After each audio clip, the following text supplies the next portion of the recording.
नमस्कार दोस्तों, मैं मदन घोडेला। आप देख रहे हैं दी इन्फॉर्मेशन। मैं इस शांत और एकांत से वातावरण में आकर के आपको कुछ दिखाना चाहता हूँ। मैं आज जिस जगह पर पहुँचा हूँ उस जगह पर सफ़ेद सोना निकलता है। अब आप कहेंगे कि सफ़ेद सोना किसको कहते हैं? तो यहाँ से दोस्तों, मैं जिस जगह पर आया हूँ ये गांव बाधा है, फाजिल्का के बिल्कुल साथ।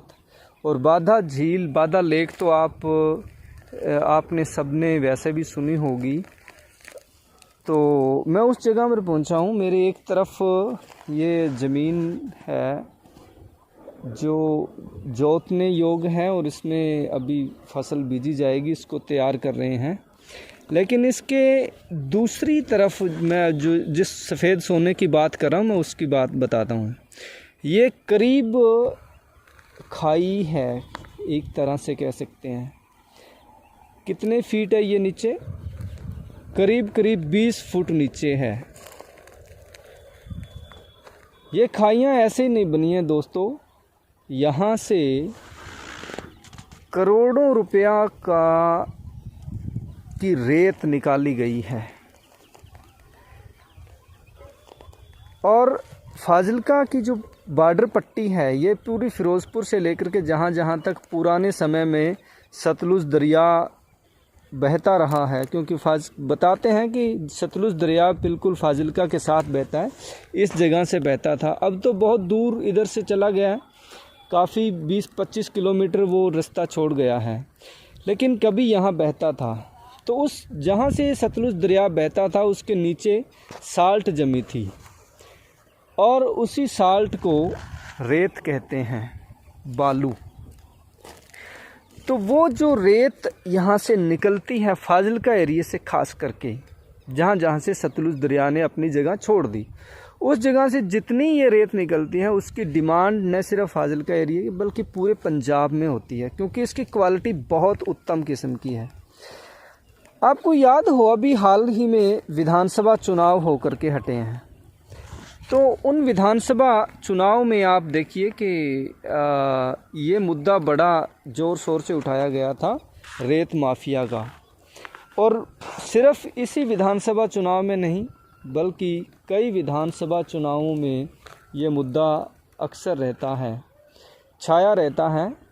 और हाई कोर्ट में इसका केस भी चल रहा है। कई सरकारों पर, कई नेताओं पर इसके आरोप प्रत्यारोप लगते रहे हैं। मैं आपको दिखाना ये चाहता हूँ कि ये जो 20 फीट नीचे इतने बड़े एरिए में निकला, ये सिर्फ एक झलक है जहाँ से सफ़ेद रेता निकला है ज़मीन में से, इस ज़मीन में से निकाल करके।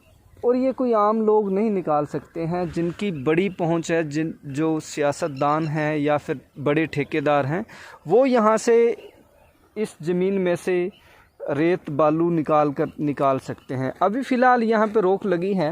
ये तो एक छोटा सा नमूना है। इससे आगे इस तरफ अगर देखेंगे तो इस बॉर्डर की ओर जाएंगे, पट्टी की ओर जाएंगे, तो ये वहाँ बहुत बड़े खड्डे भी हैं। और ये एक ख़ास बात मैं इसमें और जोड़ देता हूँ कि यहाँ पे आर्मी के कुछ उच्च अधिकारियों से ऑफ द रिकॉर्ड जब बात हुई तो उन्होंने कहा कि इस बॉर्डर पट्टी को इतना खोद दिया गया है कि उनके हैवी टैंक वगैरह भी नहीं चल पाएंगे इस एरिया में। ये हालत है इस एरिया की कर दी है रेत माफियाओं ने। तो ये ज़मीन, ये जिस जगह पर मैं खड़ा हूँ यहाँ पे बाधा झील भी होती थी, वो तो अब ख़त्म कर दी गई है बिल्कुल। और यहाँ प्लाट भी काटे जा रहे हैं।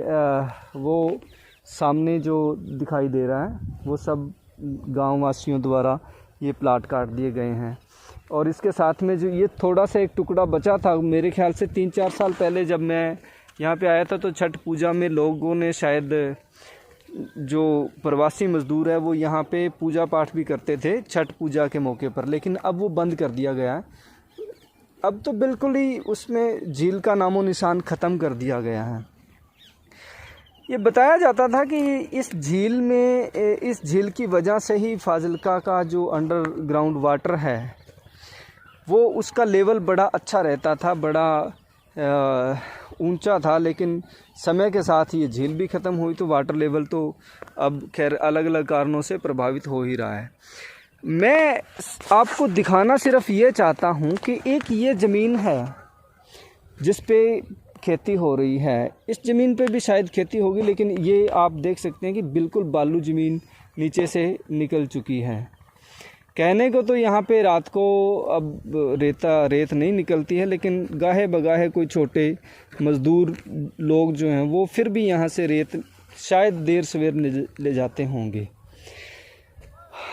उनका छोटा मोटा कारोबार है, और बड़े जो ठेकेदार हैं उनका अभी फ़िलहाल हम कुछ नहीं कह सकते। मैं दिखाना ये चाहता हूँ कि किस तरह से इस ज़मीन को खोद दिया गया है, और इस ज़मीन में से खरबों रुपए का कारोबार नेताओं द्वारा, बड़े बड़े पावरफुल मैन द्वारा किया गया है। अब आप खुद इसका अंदाज़ा लगाएं कि प्रकृति को हमारे चंद पैसों के लालच में किस तरह से बर्बाद भी किया गया है। मेरी गुजारिश यही है कि इसकी कोई ठोस नीति बने और एक हद तक रेत ज़मीन से निकले ताकि इस प्रकृति को बचाया जा सके। और वैसे इस रेत की कोई नीतियां अब तक निर्धारित नहीं हुई हैं। जो सरकार ये नीतियां लेकर के आती हैं या सत्ता में आने से पहले बड़े बड़े दावे करती हैं, लेकिन उसके बाद में सब दावे फुस हो जाते हैं।